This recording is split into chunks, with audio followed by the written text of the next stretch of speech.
¿Alguna vez has recibido una misión aparentemente imposible? La historia de la conquista de Jericó nos recuerda que lo que es imposible para el hombre es posible para Dios.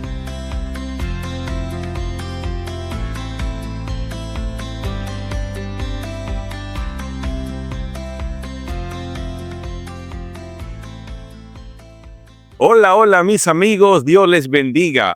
Bienvenidos a una oportunidad más en Maranatha Class Conexión 7.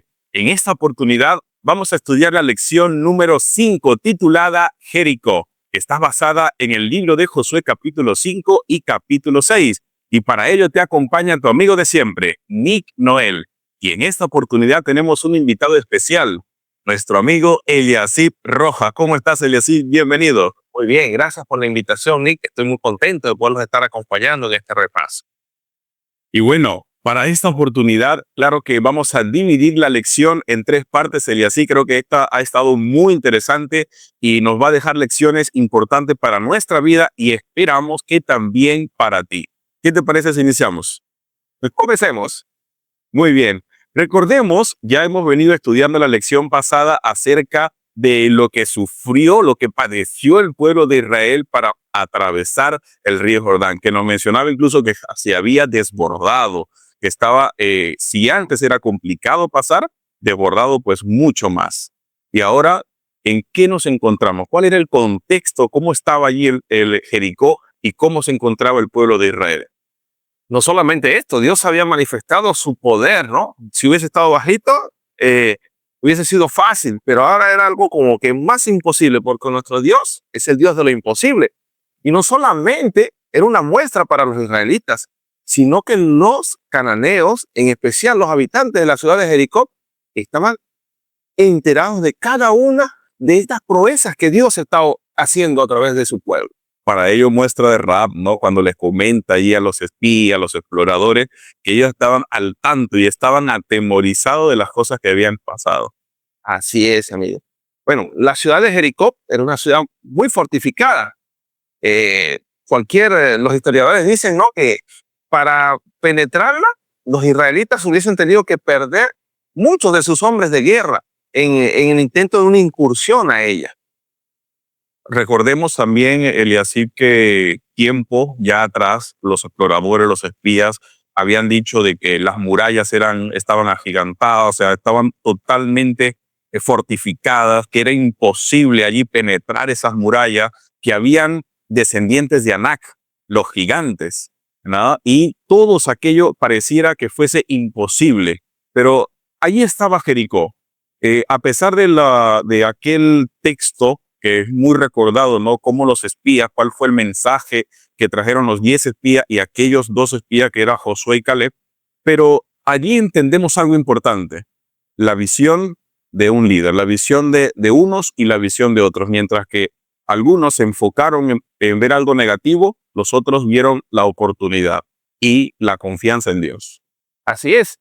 Y lo que me parece más interesante es que tal vez en el pueblo podían haber algunas dudas, pero los que no creían en Dios, los cananeos, los habitantes de la ciudad, estaban preocupados porque ellos oían de las proezas y me pareciera que tuvieran más fe que los mismos israelitas, ¿no? Tenían más confianza y ellos, al saber que los israelitas ya habían cruzado el Jordán, comenzaron a prepararse, ¿no? A almacenar alimentos, porque sabían que los primeros que iban a enfrentarlo eran ellos.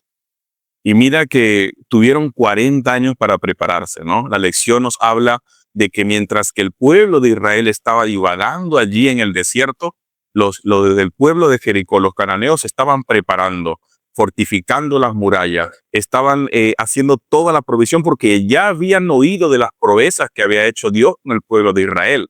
Entonces ellos estaban preparando porque sabían que iba para allá.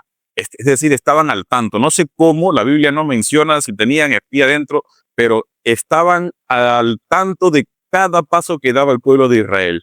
Y en ese momento menciona que ellos estaban preparando. Incluso cuando el pueblo de Israel cruza el río Jordán, ellos ya sabían, ya se estaban preparando con alimentos, habían hecho provisiones porque se iban a enfrentar. Claro, tenían la confianza en sus muros, ¿no? Tenían la confianza en sus muros y decían, bueno, por acá nos pueden pasar. Pero aún así, habían oído las proezas y decían, bueno, tenemos los muros, pero estaban atemorizados. Sabiendo que tenían la fortificación, su fortaleza allí, estaban atemorizados. Sabían que algo Dios podía hacer por ese pueblo. Y pareciera algo que juega mentalmente, ¿no? Porque tenían hombres de guerra, gigantes, murallas impenetrables, aparentemente impenetrables. ¿Y cómo pueden estar atemorizados? ¿Cómo pueden sentir temor y miedo sabiendo que tenían humanamente, físicamente, todas las probabilidades de poder ganar esa guerra? Así es. Para los israelitas, parecía una misión imposible.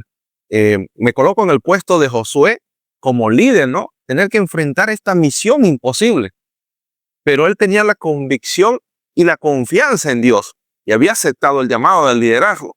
Y Dios le había hablado muchas veces y él avanzaba confiado en él. De hecho, cuando cruzan el Jordán, sucede algo muy especial para Josué, ¿no?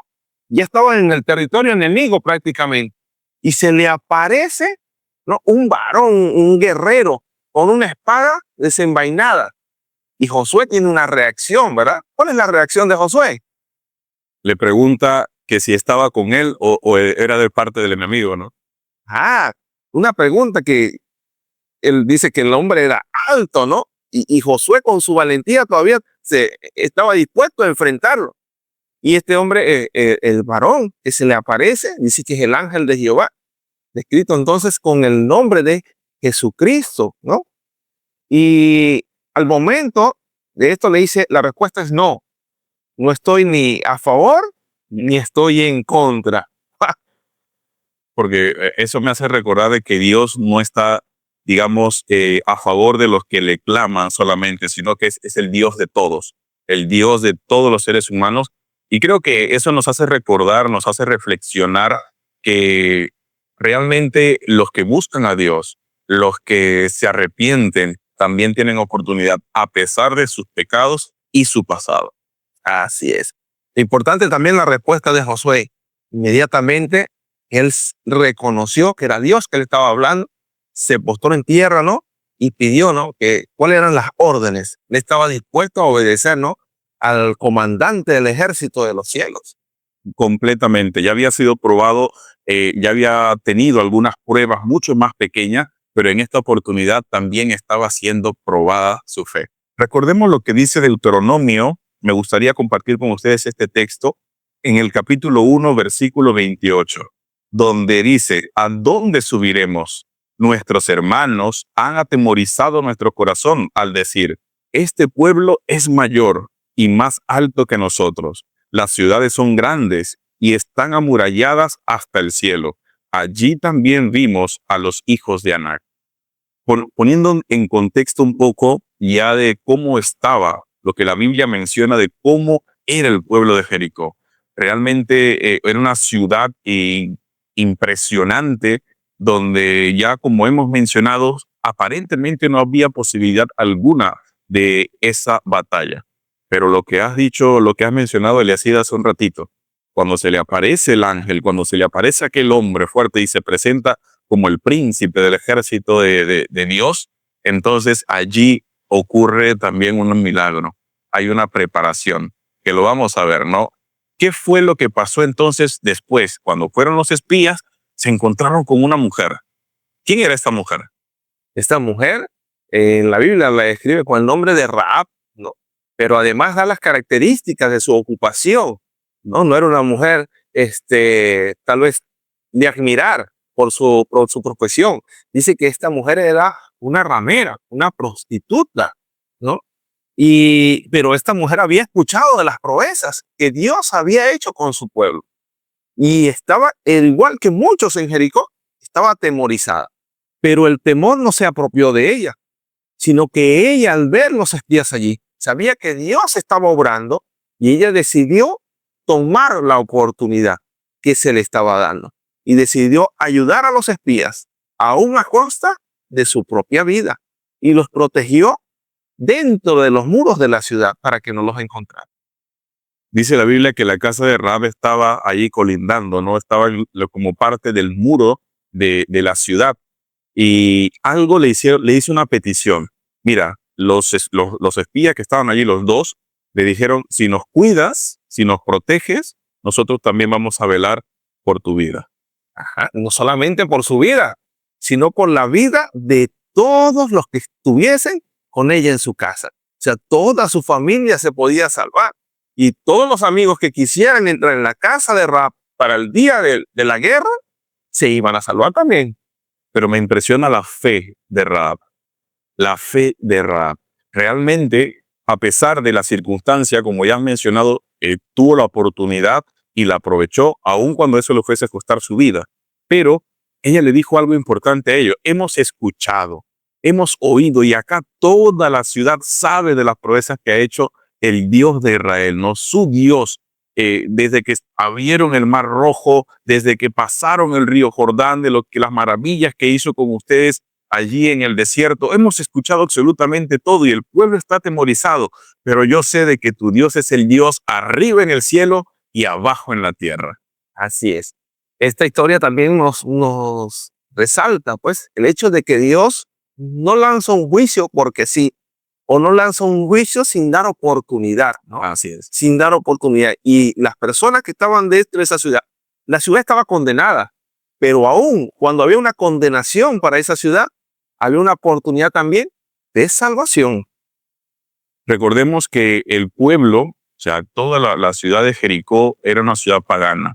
Tenía sus dioses, hacían sacrificios a humanos, eran realmente malos, despiadados, con muchas otras cosas que practicaban. Y Dios ya había decidido entregar ese pueblo, a entregar a esa ciudad al pueblo de Israel. Sin embargo, a pesar de que ya estaban condenados, a pesar de, como tú dices, Eliasí, que ya no había oportunidad, había oportunidad. Así, había oportunidad.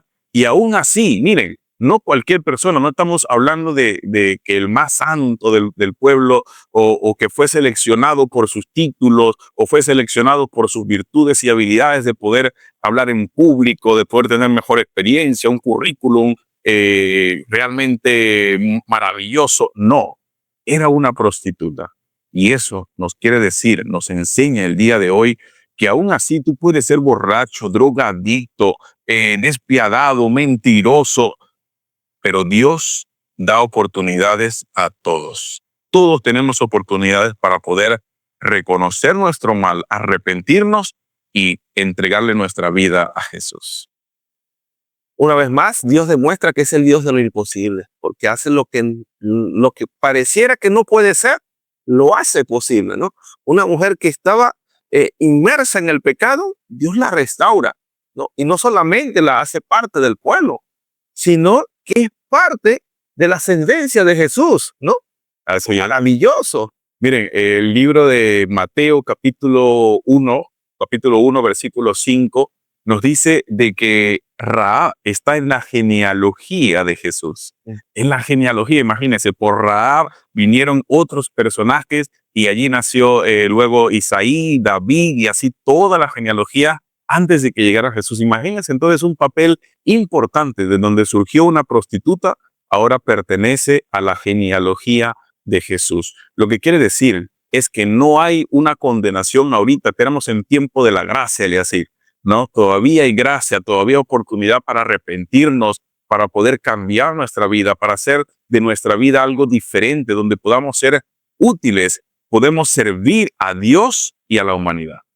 Colocar nuestros dones y talentos al servicio de Dios es la mejor decisión que podemos hacer. Ahora, estos espías le dijeron a Rahab que si quería ser salvo, que si quería ser salva junto con toda su familia, tenía que colgar una cuerda roja, ¿no? Ajá. Allí en la ventana, donde ellos pudiesen ver, identificar la casa para poder cumplir su pacto, cumplir su promesa. Claro, entonces, toda promesa viene con una condición, tienes que hacer tu parte, ¿no? Dios no hace todo el trabajo. La negociación con Dios es que nosotros también tenemos que hacer nuestra parte. Así es, ¿no?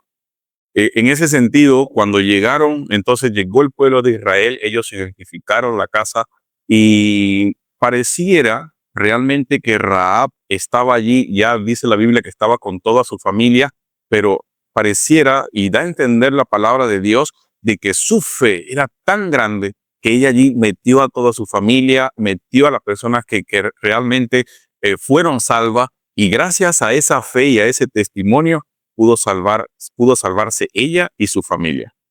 Nos llama a la reflexión, ¿no? ¿A quiénes nosotros queremos ver en el cielo también, ¿no? ¿Quiénes queremos que sean salvos con nosotros, ¿no? Está toda nuestra familia dentro de la iglesia. Está toda nuestra familia adorando a Dios con nosotros. Está toda nuestra familia resguardada, ¿no? Así como dijo Josué, yo y mi casa serviremos a Jehová. ¿Estás tú sirviendo con tu casa?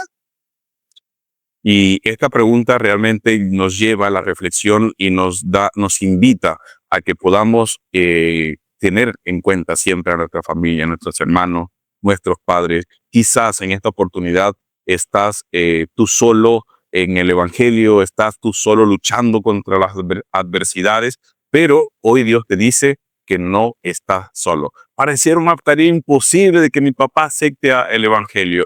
Pareciera imposible que mis hermanos puedan arrepentirse de lo que hacen, pero no. Lo que es imposible para el hombre, para Dios es posible. Así es. Además, le hacía mención, ¿no? Que Dios es el Dios de lo imposible y Dios hace lo imposible. A nosotros nos toca hacer lo que es posible, ¿no? Y entonces el pueblo también fue llamado a cumplir una parte, ¿no? Tenía que ser circuncidados. ¿Qué había pasado con el pueblo que no se había circuncidado, ¿no? Y en esta última parte de la lección, Eliasí, yo creo que habla de esa batalla, de ir para enfrentarse, para poder derrumbar las murallas. Pero quizás ellos esperaban una estrategia. Quizás Josué incluso esperaba cuando se le apareció aquel ángel, cuando se le apareció Jesús con la espada desenvainada, dispuesto, y él le pregunta, pues yo creo que después que se establece allí y lo reconoce, Josué dijo de repente, acá me va a dar la estrategia militar, ¿no? ¿Dónde me voy a posicionar? ¿Cuántos hombres voy a llevar? Y toda una estrategia. Pero realmente lo que le dice es, mira, aquí tienes la oportunidad de poder hacer cosas importantes. Y para ello, primero quítate la sandalia de tus pies porque la tierra que estás pisando es santa y mira, vas a hacer esto, y le da instrucciones específicas. La primera de ellos es una preparación, antes de ir para allá, una preparación espiritual. Y la primera era la circuncisión. ¿En qué se basaba? La circuncisión, mira, era un hecho de que Dios les había dicho cuando salieron de Egipto que tenían que circuncidarse también, ¿no? Y se habían circuncidado, pero en el desierto durante los 40 años, todos los que se habían circuncidado habían muerto en el desierto, y toda la nueva generación ya habían dejado esa práctica, ¿no? Así es. Imagínense, luego de la circuncisión, allí en el campamento tenían la oportunidad, Dios les dio la oportunidad y se sanaron. Allí ya habían pasado el tiempo preciso para que pudiesen recuperarse. Pero esta circuncisión significaba ya un pacto, incluso desde antes con Abraham, ¿no? Era un pacto con Dios, donde yo hago mi parte y Dios también hace su parte. Sin embargo, como ya lo ha mencionado Eliasib, pasó el tiempo, a esta nueva generación no estaba circuncidada y tenían que limpiarse, tenían que restaurarse. Eso es un momento de purificación. De purificación. Y es una preparación para ir a la batalla. Muchos se preparan entonces afilando sus cuchillos, puliendo sus armas, sacando, ¿no? Podrían tener todo un arsenal de armamentos para ver cómo iban a tumbar, a derribar esas murallas. Pero la preparación pareciera algo distinta. Y es que Dios hace cosas inimaginables. Es más, los habitantes de Jericó lo habían escuchado. Dios actúa de manera diferente, ¿no? Y pensaron que iba a agarrar a todos los hombres de guerra, lo iba a circuncidar, que era prácticamente una operación quirúrgica, ¿no? Que tenían que hacer allí, quedaban heridos, pasaban días para recuperarse. En esos días que estaban heridos y no podían pelear, bueno, habían salido los habitantes del ejército de Jericó y atacarlo, ¿no? Y destruirlo. Pero Dios tenía todo bajo control. Y luego de la circuncisión viene la Pascua. ¿No? Allí donde realmente nuevamente es un compromiso, es una restauración, una purificación, recordando de que así como Dios sacó al pueblo de Israel y les hizo colocar sangre de allí del cordero en sus puertas para que el ángel de la muerte no pasara y se los llevara. De esa manera también, imagínense lo que significaba el cordel allí que le colocó Rahab, y que ellos en ese momento estaban haciendo un pacto, nuevamente renovando el pacto con Dios para ir allá. Y ahora, ¿cuáles son las otras instrucciones de aquel ángel? Que tenían que dar vueltas a aquella ciudad. Parecía algo increíble, ¿no? Decir, mira, después que hagas esto, vas a tomar el arca, van a caminar con el arca delante, 7 que van a ir con las trompetas, ¿no? Con los cuernos, y el ejército va a marchar detrás de ellos. Y van al primer día y van a dar una vuelta. El segundo día, otra vuelta, y así sucesivamente, hasta el séptimo día, que iba a ser diferente, ¿no?